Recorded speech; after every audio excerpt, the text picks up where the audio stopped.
लक्ष्मण जी ने जो धन्यवाद प्रस्ताव रखा उसका मैं समर्थन करता हूं। उन्होंने वर्णन किया कि पहली दफा आदिवासी समाज की एक महिला नेत्री राष्ट्रपति बनी है। अपने समाज का एक इतना बड़ा हिस्सा 75 साल राह देख रहा था कि ये दिन कब आएगा, और वो दिन आया और 2022 में आया। अंबेडकर जी ने समान वोट का अधिकार दिया। सत्ताधारी कौन रहेगा ये चुनने का अधिकार लोगों को मिला, लेकिन सत्ता में भी भागीदारी होनी होती है। और वो आदिवासी समाज को एक सम्मान का जो स्थान की उनकी अपेक्षा थी वो की। मुझे केवल थोड़ा सा याद आता, आज मैं उस दिशा में नहीं जाना चाहता, लेकिन उस समय भी कुछ अभद्र टिप्पणियां हुई, ये देश भूलेगा नहीं। उनका संयुक्त अधिवेशन में जो भाषण हुआ वो जोशपूर्ण था, सारगर्भित था, मुद्दों से लैस था, देश के तरक्की की चर्चा थी, गरीब के उत्थान का मंत्र था। सबका साथ, सबका विकास, सबका विश्वास, सबका प्रयास, इसका अर्थ स्पष्ट करने वाला यह भाषण था। मैं उनके धन्यवाद प्रस्ताव का समर्थन करता हूं। पिछले 7 साल में क्या क्या पाया देश ने, सबको अभिमान होना चाहिए। हम 9 साल हो रहे, पूरे होंगे मई में, तो ये हम 10वें नंबर की अर्थव्यवस्था थे, 10th in the world economy. Now we are 5th। 7 साल में 5 स्टेप्स कदम आगे जाकर हम आए हैं। और उसमें एक निश्चित मुझे तो आनंद लगता है कि जिन्होंने हम पर 200 साल राज किया, उस ब्रिटेन को पछाड़कर हम 5वें स्थान पर आए हैं। ये भी एक महत्वपूर्ण बात है। 14 में हमें फ्रजाइल 5 कहते थे, आज टॉप 5 हो गया। आज दुनिया में इन्फ्लेशन 10% से 40-50% तक भी है, भारत में 6% से कम है।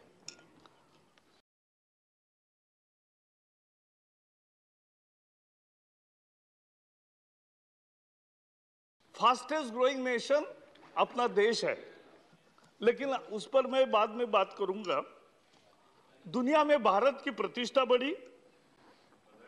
कोविड को जिस तरह से भारत ने डील किया, सभी देश उसकी सराहना करते। जो देश मार्जिन पर था, आज अनेक क्षेत्रों में नेतृत्व कर रहा है। यह कैसा हुआ, इसका विवेचन इस भाषण में है। उन्होंने शुरू में ही कहा कि यह स्थिर, निडर, निर्णायक और बड़े सपनों के लिए काम करने वाली सरकार है। मैं उसी सूत्र को पकड़ के कुछ चीजें आपके सामने रखना चाहता हूं। स्थिर सरकार 30 साल के बाद आया। 84 में पूर्ण बहुमत वाली सरकार थी, एक पार्टी का बहुमत था। आज 2014 में फिर से एक पार्टी का बहुमत आया, 282 सीटें आई, एनडीए की ओर आई। लेकिन ये जो स्थिरता आती है तब देश तरक्की करता है। जब स्थिरता आती है तो आम जन को फायदे मिलते हैं, और ये स्थिर सरकार के बहुत फायदे होते हैं। ये स्थिरता आई, और ये किसने लाई?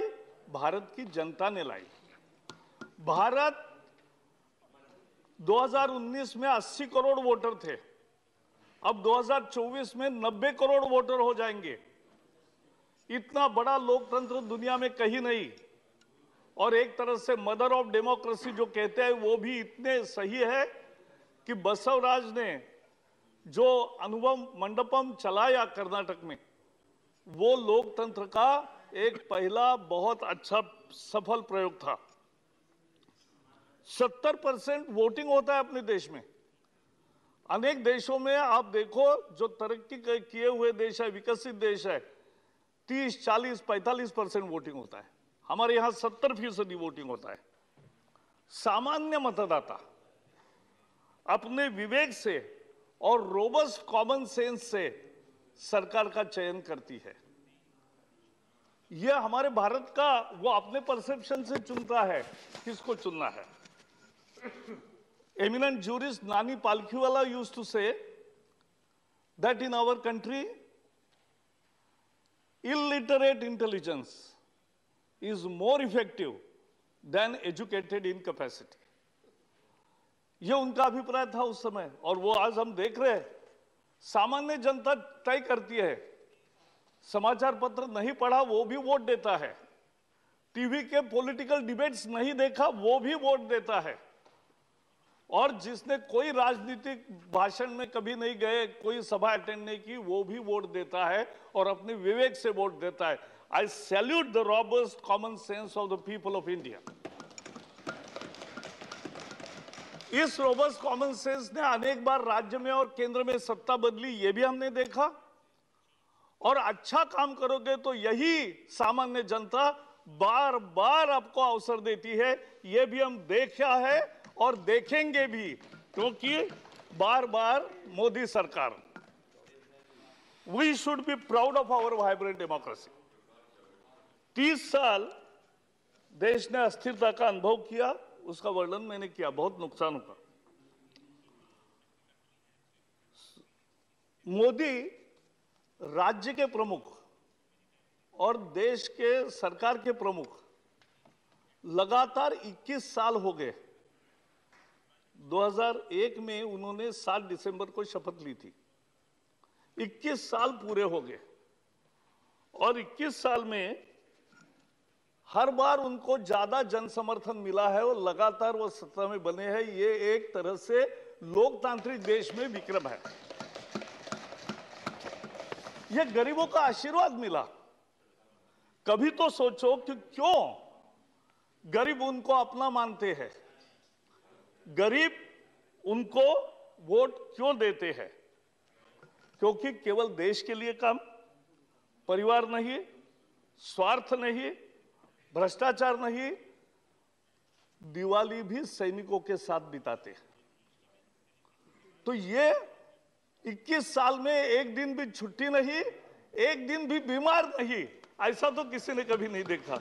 लेकिन लगातार देश के लिए काम करना, और इसलिए उनके लिए हमारे पार्टी में एक नारा है, nation first, party next, self last. लेकिन मोदी जी को मैं देखता हूं तो मुझे लगता है nation first, nation first, nation first, यही उनका तरीका है। मेहनत की राजनीति है, प्रतिभा की राजनीति है, दूरदृष्टि की राजनीति। दूसरा मंत्र अंत्योदय। अंत्योदय में गरीब, पीड़ित, वंचितों का विकास,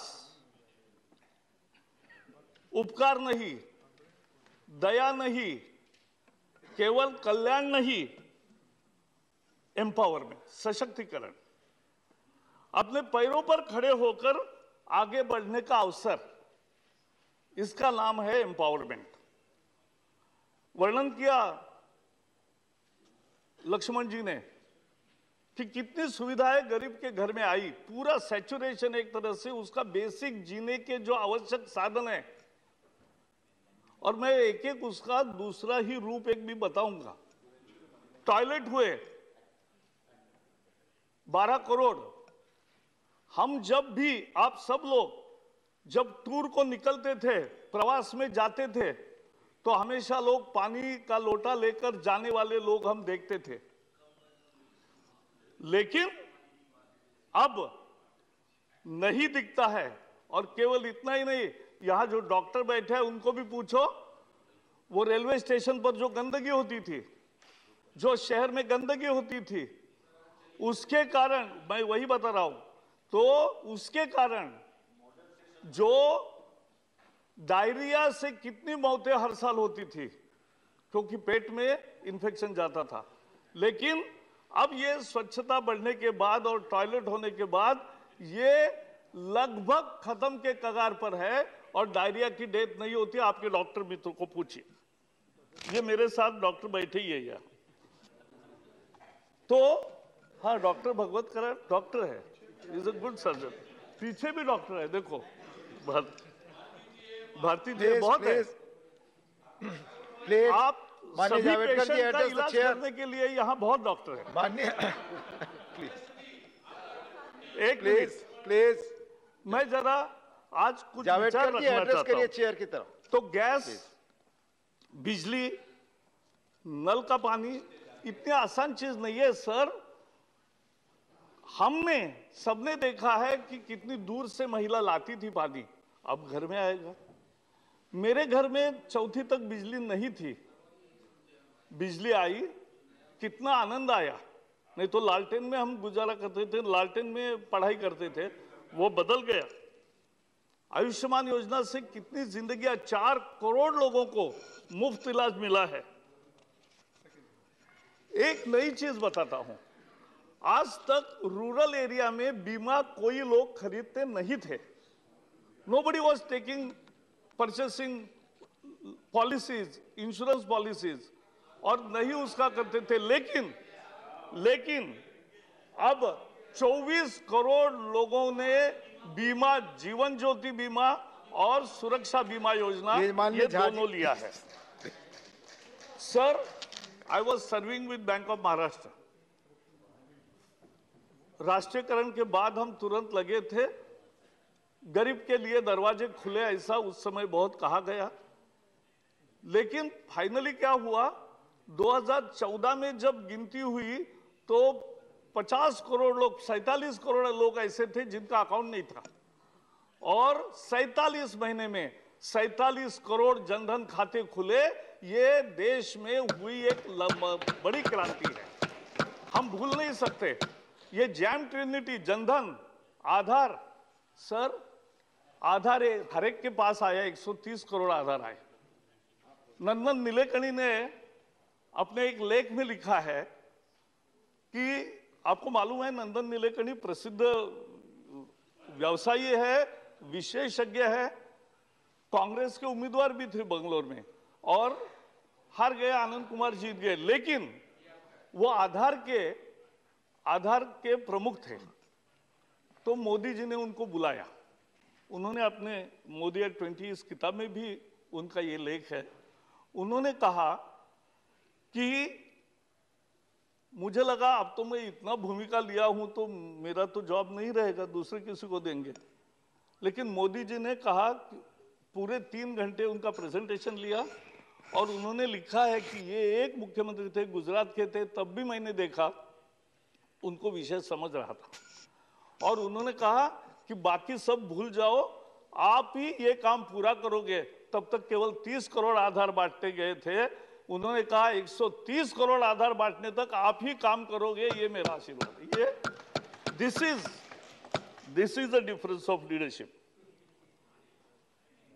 डायरेक्ट बेनिफिट ट्रांसफर जिसका उल्लेख किया, राजीव गांधी 100 रुपए में 15 रुपए मिलते थे, इसलिए आलाप प्रकट करते थे। लेकिन अब 100 के 100 रुपए जाते, और कितने गए सर? 3 साल में 26 लाख करोड़ रुपए गरीबों के खाते में गए। ये कभी दुनिया में कहीं किसी देश में नहीं हुआ है। 26 lakh crore, not a small amount. और उसमें विशेषता यह है कि अनेक लाभार्थियों के नाम झूठे थे, बोगस आइडेंटिटी कार्ड बनाना, बोगस ये सब अपनी एंट्री करना लाभार्थी में, ये पहले होता था। ऐसे लाखों झूठे लाभार्थी आधार, जनधन और मोबाइल के कनेक्टिविटी के कारण ये सब बाहर हो गए, और ये जो लीकेजेस थे इस तरह के, वो भी खत्म हो गए। गरीब को कौशल चाहिए, नौकरी चाहिए, जिसका उल्लेख किया उन्होंने कि स्वनिधि योजना दी, मुद्रा योजना का मैं बताऊंगा ही, और शिक्षा मिले, शिक्षा अच्छी मिले। जो नई नेशनल एजुकेशन पॉलिसी आई है वो समझने जैसी है। अर्ली चाइल्डहुड एजुकेशन, तीसरे उम्र से लेकर 8वीं उम्र तक उसका पूरा विकास हो, कॉग्निटिव स्किल्स का, क्रिटिकल थिंकिंग का, भाषा का, ये उसके लिए है। उसमें परीक्षा नहीं है, इम्तिहान नहीं है, पुस्तक नहीं है, किताब नहीं, कुछ नहीं। Early childhood education will change Indian education for better in coming years.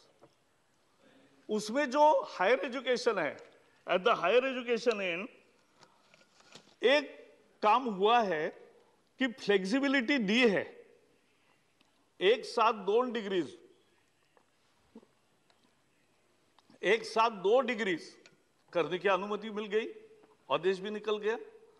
उसके बाद उन्होंने फ्लेक्सिबिलिटी में आपके जो मार्क्स है, 1 ईयर काम किया, 1 साल घर में मदद करने की जरूरत है, आप छुट्टी ले सकते हैं।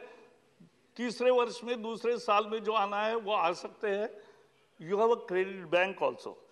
और कोई इंजीनियरिंग का स्टूडेंट है, उसको म्यूजिक पैशन है, तो उसको ऐसे 20% ऑप्शन के सब्जेक्ट्स लेने का भी चॉइस, पैशन के सब्जेक्ट लेने का भी चॉइस, ये नई राष्ट्रीय शिक्षा नीति में मिला है। तो ऐसे बहुत काम है। बड़े फैसले जिसका उल्लेख किया लक्ष्मण जी ने कि 370 हुआ इसीलिए लाल चौक में झंडा फहरा सके, कम से कम मान्य करना चाहिए। पहले कुछ दिन तो विवाद भी था, लगाएंगे कि नहीं लगाएंगे। लेकिन मुझे याद है जब मुरली मनोहर जोशी जी गए थे, तब की सरकार ने आग्रह किया था कि मत जाइए, द एटमॉस्फियर विल गेट विशिएटेड। कैसे विशिएट होता? भारत में भारत का झंडा नहीं फहराओगे तो कहां फहराओगे? और अब एक देखो, कांग्रेस के हमारे मित्र सदस्य थे नवीन जिंदल। नवीन जिंदल जी ने एक कोर्ट में याचिका की, वो हमेशा राष्ट्रध्वज सबको हमें बांटते थे, और उन्होंने कहा कि राष्ट्रध्वज लगाने की परमिशन मिलनी चाहिए। 75 साल हुए लेकिन नहीं हुआ था। क्यों नहीं किया? एक नियम बदलना था। नियम यह था कि केवल सरकारी दफ्तरों में 15 अगस्त, 26 जनवरी और परमानेंट भी लगाना है तो केवल सरकारी ऑफिस में, और वो भी सूर्योदय के बाद और सूर्यास्त के पहले निकालना है। ये सब था बंधन। मोदी जी ने एक नियम बदल दिया। आज लाखों दुकानों पर हम झंडे देख रहे, लाखों वाहनों पर झंडे दिख रहे, लाखों घरों पर राष्ट्रध्वज दिख रहा है। अरे ये देश को तैयार करने का एक तरीका रहता है कि देश की देश भावना जो होती है वो जगती है। क्यों नहीं किया? आज पाकिस्तान में घुसकर जो बालाकोट और सर्जिकल स्ट्राइक किया, तो उस पर तो सबूत ना पूछो, मांगो, और विश्वास करो बाद में देना पड़ा यह स्टेटमेंट। एक बड़ी चीज है, फेडरलिज्म का स्पिरिट जो है, राज्यों के साथ न्याय। GST is the only act which has been prepared, drafted, rates decided, and rules are made by all the finance ministers of all the states and central government together. सभी राज्यों ने मिलकर कानून बनाया, सभी राज्यों ने मिलकर ये ड्राफ्ट तैयार किया, नियम तैयार किए और रेट भी तय किए। ये जीएसटी में हुआ। ये पहली दफा भारत ने इस तरह का एक नया फेडरलिज्म का स्पिरिट देखा है। ये आईबीसी कानून हुए, बड़े बड़े बहुत फैसले हुए, सभी राज्यों के साथ न्याय। सर, मोदी जी के सरकार में एक महत्वपूर्ण बात है, किसी के साथ अन्याय नहीं और किसी के साथ भेदभाव नहीं। समझो घर देना है, गैस देना है, कोई भी बेनिफिट देना है, मुद्रा के लोन देने हैं या कोई इकोनॉमिक बेनिफिट देना है, ना हिंदू मुसलमान ना कोई ऐसा देखा जाता, ना रिलीजन, ना सेक्स, ना स्टेट, ना कुछ। मैं अभी बहुत बार केरल में जाता हूं, तो केरल में मैंने देखा, लेकिन मैं केरल का पूरा नहीं बता रहा हूं, बहुत सच तो बाद में बताएंगे, वही बताएंगे, यहां क्यों बताएंगे? केरल की लड़ाई केरल में करेंगे। लेकिन 2 चीजें बताऊंगा। 70,000 करोड़ रुपए केरल को सेंट्रल असिस्टेंस, डिवोल्यूशन और other schemes and central scheme का 2009 और 2014 5 साल में 70,000 करोड़ मिले। 2017 से 2022 तक 5 साल में 2,30,000 करोड़ मिले। मैं क्यों बता रहा हूं? केरल में हमारा एक भी एमएलए नहीं, केरल में हमारा एक भी एमपी नहीं, लेकिन किसी राज्य के साथ इस कारण भेदभाव नहीं। सबको न्याय, सबको जो देना है वो दे। लेकिन अपनी सदस्य है पीटी उषा, वो देश का नाम, पहली हमारी रनर है और पहली हमारी गोल्ड मेडलिस्ट है, लेकिन उसकी जो एकेडमी है, जो एकेडमी देश में नई महिला खिलाड़ी तैयार करती है सालों से, उसको भी वहां कब्जा कर लिया। और वहां भी उसका कब्जा करके हॉस्टल है, वहां लड़कियां रहती है, लेकिन वो भी हथियाने की कोशिश होती है। मुझे विश्वास है कि केरल की सरकार भी ध्यान देगी। मैंने कल जॉन ब्रिटास को भी बोला है कि ये ठीक करने की जरूरत है, तुरंत करें। सर, तीसरा मंत्र है सुशासन। मैं कुछ नई चीजें केवल आपके जानकारी में दे रहा हूं, मालूम होगी आपको बहुत सारी, लेकिन कुछ नया होगा इंफॉर्मेशन। एक प्रगति करके कार्यक्रम मोदी जी ने चलाया। क्या है प्रगति?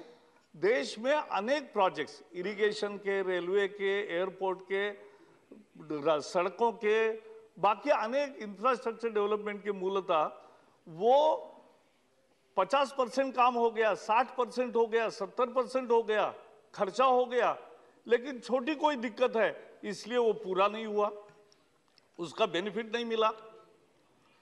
आप सर झारखंड और ये दोनों को जानते हैं, कुटकू डैम पर मैं गया था। कुटकू डैम कैसे सारा तैयार, लेकिन दरवाजे नहीं लगाए इसलिए रुका था। तो ऐसे प्रोजेक्ट्स का उन्होंने मंथली रिव्यू लेना शुरू किया। आज तक 30 मीटिंगें की, 450 केसेस उसमें लिए। सारे राज्यों के, संबंधित राज्यों के अधिकारी और केंद्र के अधिकारी वो उसमें रहते हैं। मोदी जी खुद बैठते हैं और सबके साथ चर्चा करके इसका रास्ता कैसे निकलेगा और प्रोजेक्ट कैसे पूरा होगा। और मुझे आनंद है कि आज तक 300 से ज्यादा प्रोजेक्ट, 15 लाख करोड़ के इन्वेस्टमेंट जो डेढ़ पड़ी थी वो आज पूरे हो गए। ये काम करके दिखाया, ये गुड गवर्नेंस है। ये पार्टी नहीं है, ये वोट बैंक नहीं है, ये कुछ भी नहीं है, ये देश के लिए काम करने का एक हुनर है। एलईडी बल्ब्स, आज सब जगह हम देखते हैं एलईडी बल्ब्स है। इसकी कीमत 9 वैट के बल्ब की हो 300 रुपए थी 2014 में, 300 रुपए, इसलिए लोग नहीं लगा रहे थे। उससे ज्यादा 50 रुपए की ट्यूब अच्छी है। लेकिन मोदी जी ने, यानी सरकार ने, उस समय पीयूष गोयल थे वहां, तो सारे उत्पादकों को बुलाया, देश के विदेशी सबको, कहा कि हम 200 करोड़ एलईडी बल्ब लेंगे। कितने? 200 करोड़। बताओ कि कस्टमर को कितना सस्ता दोगे? अनेक उद्योजक मुझे मिले, उन्होंने कहा ऐसा सवाल तो हमने पहले सुना है, नहीं तो हम 200 करोड़ का ऑर्डर देंगे, हमारा क्या? ऐसा पूछने का रिवाज था, लेकिन बदला।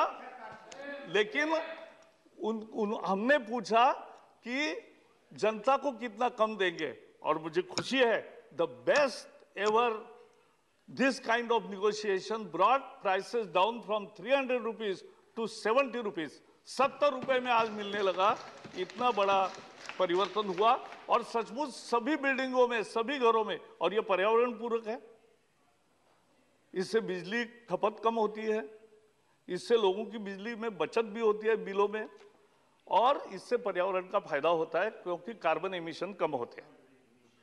तो ये करके दिखाया। डिजिटल ट्रांजैक्शन, सर, आपके कोई भी विदेशी मित्र आएंगे भारत में, आने पर वो पहले कहते हैं अरे भाई एटीएम पर कोई नहीं जा रहा है, अभी फोन से ही बिल दे रहे हैं।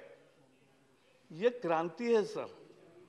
कोविन में, कोविड का बाहर के आने वाले अपने कितने भी मित्रों को पूछो कि कोविड का सर्टिफिकेट दिखाओ आपका, उसका कोविड का सर्टिफिकेट हाथ से लिखा हुआ है जो 15 दिन के बाद उनको मिला है। अमेरिका हो, इंग्लैंड हो, यूरोप हो, चाइना हो, कोई भी हो, जापान हो। हमारे यहाँ कोविड का सर्टिफिकेट 5 मिनट में आता है और वो डिजी लॉकर में डाला तो फिर किसी को बाकी चिंता करने की जरूरत नहीं।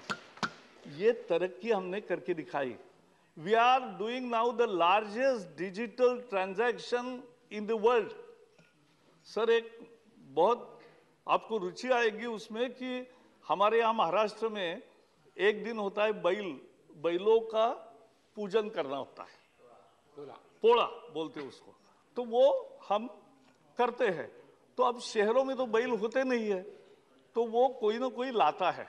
तो मैंने कहा कि भाई है क्या, देखो जरा बैल अपने यहाँ कोई आया है तो उसको घास देना है, उसको थोड़ा पैसा देना है तो उसकी रक्षा वो ठीक होगी।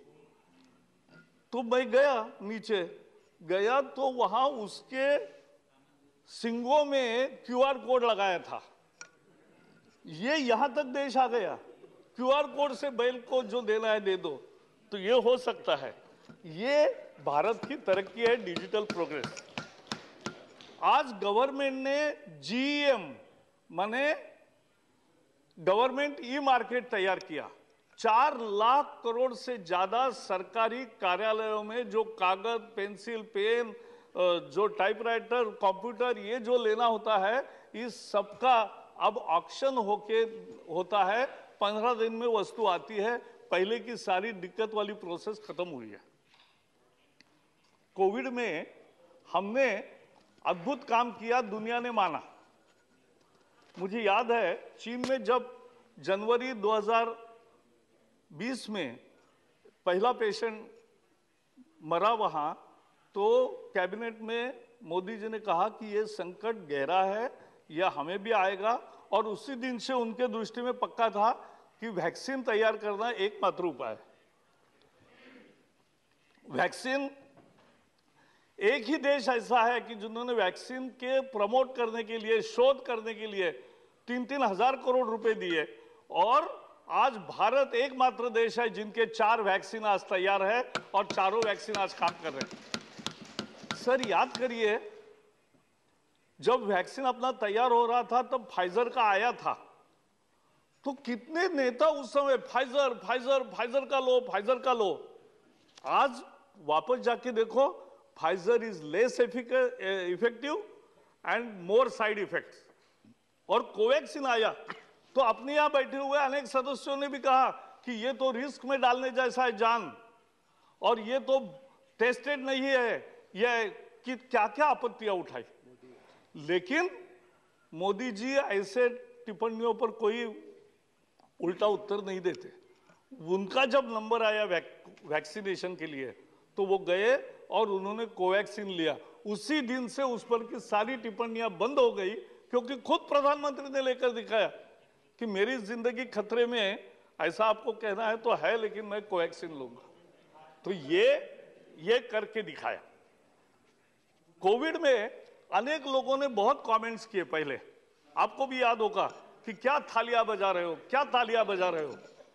अरे लेकिन ये तालियां बजाकर ही देश में एक जागृति नई प्रकार की पैदा हुई और उसका परिणाम हुआ सारे अमेरिका से लेकर, एक मिनट, अमेरिका से लेकर यूरोप तक सब जगह वैक्सीनेशन के खिलाफ प्रोटेस्ट हुए, सर प्रदर्शन हुए, वैक्सीन हेजिटेंसी दिखी। लेकिन भारत एक देश है कि जहां वैक्सीन में हेजिटेंसी नहीं देखी, वैक्सीन के लिए लोगों के क्यू लगे हुए देखे और सबको मुफ्त वैक्सीन मिला। यह भी एक महत्वपूर्ण बात है। तो ये एक काम किया। सर, आपको और एक बड़ी अच्छी बात है कि एक अलग सोच होती है। आप भूल भी गए होंगे, पहले 14 के पहले हमें कोई डॉक्यूमेंट, बच्चे का परीक्षा का रिजल्ट आया तो मार्कलिस्ट हो, डिग्री सर्टिफिकेट हो, नौकरी में देना है, कहीं सरकारी दफ्तर में देना है, किसी न किसी ऑफिसर का ठप्पा लेने की जरूरत होती थी, अटेस्टेशन। इसके पीछे लॉजिक क्या था? ब्रिटिशों ने शुरू किया ये प्रथा अटेस्टेशन वाली, क्योंकि उनका कहना था भारत के जनता पर हमारा विश्वास नहीं है, हमारे अधिकारी का ठप्पा लगेगा तभी हमारा विश्वास है। ये उनका था। अब क्या हुआ, इन्होंने सेल्फ अटेस्टेशन करने के कारण क्योंकि मोदी जी की धारणा है कि मेरे 140 करोड़ जनता पर मेरा विश्वास है, आप अपने साइन से करो, सबकी खत्म हुई दिक्कत दौड़ धूप। तो ये भी छोटी चीज लगती है, लेकिन छोटी चीज लोगों के लिए छोटी नहीं है। और योगा हो, आयुर्वेदा हो, मिलेट हो, ये सब दुनिया ने मान लिया और दुनिया में उसका आज चर्चा और उपयोग हो रहा है। ये हम जहां भी विदेशों में जाते हैं, योगा क्लासेस की बोर्ड सभी जगह लगे हैं। तो ये करके दिखाना, खेलो इंडिया, फिट इंडिया करके दिखाया खिलाड़ियों के साथ। सर, उस किताब में पीवी सिंधु ने एक लेख लिखा है। उसने लिखा है कि मैं जब गोल्ड मेडल पाई तो वहां मुझे गोल्ड मेडल मिला, भारत का राष्ट्रगान हुआ और मैं मंच से उतरी कि मेरे असिस्टेंट आए और उन्होंने कहा भारत के प्रधानमंत्री का फोन है। वो बोली, मैं ऐसी गदगद हो गई कि ऐसा प्रधानमंत्री कभी नहीं देखा कि जो मंच पर ही वहां उतरते ही तुरंत उनको फोन करके बधाई दी। और सभी खिलाड़ियों को जिन्होंने मैच जीते, जिन्होंने पदक लाए, ऐसे सबको बार बार अपने घर बुलाकर उनके साथ बातचीत करके नाश्ते पर बुलाना, सम्मान देना, ये एक मॉरल बिल्डअप होता है और वो सपोर्टिव बिल्डअप करना है। अब पद्मा अवार्ड्स हमने पद्मश्री, पद्म भूषण, पद्म विभूषण हर साल देते हैं, अच्छे लोगों को देते हैं, लेकिन इन्होंने नए प्रकार के लोग भी खोजे कि जिनकी कोई चर्चा नहीं करता, जिनकी कोई न्यूज नहीं आती, लेकिन एक कोई चाय की टपरी है और वो अगर एक अच्छा स्कूल चलाता है दूर दराज के गांव में तो उसको पद्मश्री मिला। पिछले साल आप भी थे वहां मौजूद, राष्ट्रपति भवन में 120 साल के एक सज्जन जिन्होंने जिंदगी भर लोगों को पढ़ाया, उनको पद्मश्री मिली थी। तो वो आए और नंगे पांव आए थे राष्ट्रपति भवन में। ये भी पहली दफा हो रहा है ऐसे लोगों का सम्मान, ये हमें भूलना नहीं चाहिए। सर, अपने यहाँ गिफ्ट्स भी एक रूटीन टाइप का सरकारी, मैं अनेक प्रवासों में जाता था तो मैंने देखा था पहले एक टिपिकल गिफ्ट देते थे, लेकिन मोदी जी ने बदल दिया। 1 डिस्ट्रिक्ट 1 प्रोडक्ट में जो तैयार होता है उस जिले का अच्छा प्रोडक्ट, उसकी गिफ्ट देना विदेशों के मेहमानों को, ये काम शुरू किया। आज एक छोटी चीज है, आगे लोग कहेंगे कि ये क्या बात बता रहे हैं, लेकिन ये इंपॉर्टेंट है। सर, भारत के अनेक आर्टिफैक्ट्स चोरी हुए थे, केवल पिछले 70 साल में 50-100 वापस आए थे, लेकिन मोदी जी ने प्रयास करके आज 500 से ज्यादा ऐसे दुर्मिल आर्टिफैक्ट परत आए हैं, वापस आए हैं और वो यहां है। सर, वो भी आएगा सर, मैडम, वो भी आएगा और वो आपको भी देखने को मिलेगा। आप वही बैठो, आपको देखने को मिलेगा। अमृत महोत्सव, सर, हवाई जहाज में जाते समय जिसका नाम कभी हमने इतिहास में सुना नहीं, लेकिन जिसने पराक्रम किया उसका भी अनाउंसमेंट हम रोज सुनते हैं, बाकी भी होता है। तो ये एक नई कल्पना है ना। दूरदर्शन पे सर हमने एक सीरियल शुरू की, ऐसे जो real stories of freedom fight जिन्होंने किया, ऐसे सब लोगों के सीरियल में हर शनिवार रविवार को वो प्रकाशित होता है।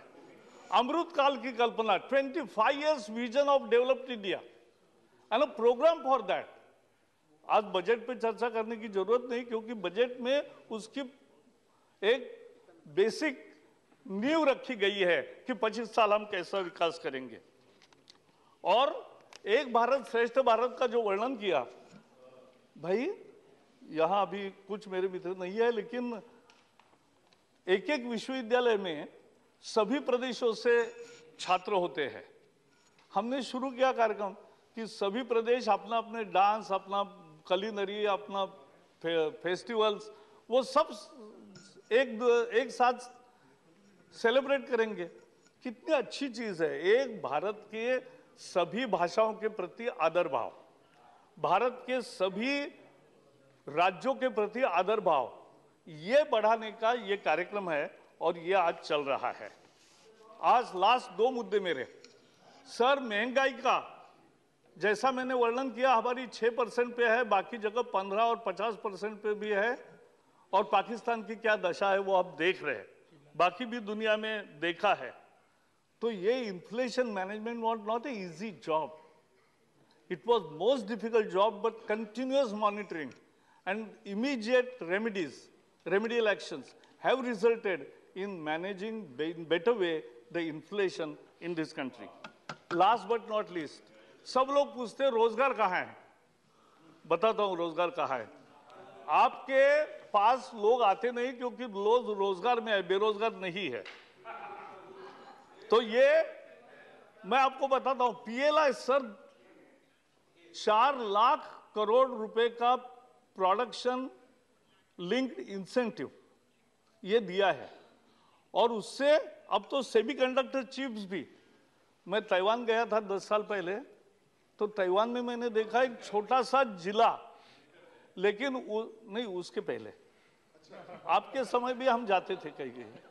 तो ताइवान में एक छोटा जिले जितना सा देश, लेकिन पूरे दुनिया की चिप्स बनाने का वो केंद्र बना है।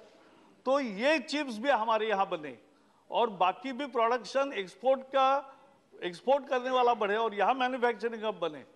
मोबाइल फोन हम 90% इंपोर्ट करते थे, अब देश में लगने वाला लगभग सारा मोबाइल फोन यही बनता है और उल्टा बहुत बड़े मात्रा में एक्सपोर्ट भी होता है। ये पहली दफा करके दिखा। This is PLI, result of PLI. Sir मुद्रा लोन 34 करोड़ दिए हैं और 34 करोड़ लोगों को 50,000 रुपए से 10 लाख रुपए तक मिले हैं। उन्होंने कुछ न कुछ छोटा छोटा काम शुरू किया, उनको रोजगार मिला। मैंने तो अनेक सैकड़ों जगह में गया हूं जहां 10 लाख रुपए मिले, उन्होंने 4-5 लोगों को और रोजगार दिया, उनका धंधा अच्छा चला, वो बढ़ता रहा। और उसका एनपीए नहीं है मैडम सर, एनपीए नहीं है, बहुत 2% 3% इतना ही है। तो ये एक स्कीम है। और मैं बैंक ऑफ महाराष्ट्र में एम्प्लॉयमेंट प्रमोशन का काम देखता था, तब मैंने महसूस किया है कि अगर कोई स्वरोजगार तैयार करता है तो वो तो एम्प्लॉयड होता है ही, लेकिन साथ में और एक आध को दो को या ज्यादा लोगों को नौकरियां यानी जॉब्स देता है। नौकरियां माने केवल गवर्नमेंट नौकरी नहीं होती, जॉब्स होते हैं। स्वाभिमान से मेहनत करके जिंदगी का यापन करना, इसका नाम स्वयं रोजगार होता है और वो जिंदगी स्वाभिमान से जीते हैं गरीब लोग। और इसलिए 34 करोड़ अगर मिले हैं तो मैं किसी भी बहस के लिए तैयार हूं कि कम से कम 17 करोड़ जॉब्स नए तैयार हुए हैं। ये मैं आपको चैलेंज दे रहा हूं और मैं इसके लिए पूरा डिबेट करने के लिए तैयार हूं। लेकिन हाँ सुनो, गवर्नमेंट जॉब्स भी 10-10 लाख के अभी 3 बार अपॉइंटमेंट्स हुए और हर साल हो ही रहे हैं। फिर हर महीने sir 15 lakh employees provident fund के नए अकाउंट्स खुल रहे हैं नेट, क्योंकि कुछ जाते हैं रिटायर होते हैं, कुछ नए आते हैं। तो net increase is 15 lakh per month, 1 crore 80 lakhs per year. It's not a small achievement. It is the proof of new employment created. Sir एक जाके जरा ई श्रम पोर्टल, ये भी लोग मेरे मित्र देखें, ई श्रम पोर्टल है। 28 करोड़ लोगों ने लिखा है कि मैं क्या काम कर रहा हूं, मैं जीवन यापन कैसा कर रहा हूं, और उसका सारा रजिस्टर तैयार है। उनको अभी सोशल सिक्योरिटी बेनिफिट्स भी मिलेंगे, लेकिन 28 करोड़ लोगों ने लिखा है कि मैं कैसे जीवन यापन करता हूं, मैं क्या रोजगार करता हूं। और उसमें ईपीएफओ वाले नहीं है, जिनका प्रोविडेंट फंड है वो नहीं है उसमें। नॉन प्रोविडेंट फंड जॉब्स, उसका वो सर्वे है, वो आप देख लीजिए। और खुद भरा है, दूसरे किसी ने नहीं भरा है। Startup India, sir startup India 2014 में 4-5 हजार थे, आज 80,000 स्टार्टअप है और लाखों लोगों को वो रोजगार दे रहे हैं, नए आइडियाज है, दुनिया में एक्सपोर्ट कर रहे हैं। Stand up India, sir schedule caste, schedule tribe, और विमेन एंटरप्रेन्योर्स को 1 करोड़ तक का कर्जा 3% ब्याज पर विदाउट एनी कोलैटरल गारंटी ये दी जाती है स्टैंड अप में। और आज 2-2.5 लाख से ज्यादा ऐसी महिला उद्यमियां तैयार हुई है। These are real stories, inspiring stories of success of India and we all should be. Last but not least, sir, we want innovation led development, क्योंकि only those countries will prosper which will innovate. मैं Steve Jobs को मिला था, 2 दिन उनके साथ था। मैं महाराष्ट्र का तब आईटी टास्क फोर्स का चेयरमैन था। तो उस समय आईफोन निकला नहीं था, लेकिन उसकी विजन क्लियर थी। वो हाथ में ऐसा दिखा कि मैं एक ऐसा हैंडहेल्ड तैयार कर रहा हूं कि जो लोगों की जिंदगी बदल देगा और इतने इतने फीचर्स होंगे। हमें लगा ये डे ड्रीमिंग कर रहा है, लेकिन हुआ। तो शोध ऐसे ही होते हैं। तो शोध से ही वैल्यू एडिशन होती है, शोध से ही प्रॉस्पेरिटी आती है। So India is entering into a new phase. मैं शिक्षा मंत्री था तब हमने हैकाथॉन शुरू किया। सर, आज 12,000 स्कूलों में अटल टिंकरिंग लैब्स है। 6ठी से 12वीं तक के छात्र आर्टिफिशियल इंटेलिजेंस की इक्विपमेंट्स, 3D प्रिंटिंग और रोबोटिक्स के साथ खेलते हैं, प्रयोग करते हैं, कल्पना करते हैं। उनमें जिज्ञासा और जागती है और यही शोध की शुरुआत होती है। और ये शोध, अटल टिंकरिंग लैब, फिर हैकाथॉन, फिर ग्रैंड चैलेंज और फिर एक इनोवेशन की पूरी कल्चर, ये तैयार करना। आज आईआईटीज में जाओ, इंक्यूबेशन सेंटर्स देखो, इतने मस्त है। और महिलाएं भी आती है। आपको पता था महिलाओं की, मैं जब शिक्षा मंत्री था तो एक दिन ऐसा ही विषय निकला। तो आईआईटी में केवल 4% छात्राएं थी। तो मैंने कहा इतनी कम क्यों है? तो बहुत सारी दिक्कतें, हमने सर्वे किया और उसके बाद हमने सुपर न्यूमरिक कोटा दिया। और मुझे आज खुशी है बताते हुए कि आज आईआईटीज में 22% ये छात्राएं हैं। ये करके दिखाया। सर, ये कहानी किए हुए काम की है, देश के लिए समर्पण की है, देश का भविष्य उज्जवल करने की है और सबका साथ लेकर आगे चलने की है। बहुत बहुत धन्यवाद।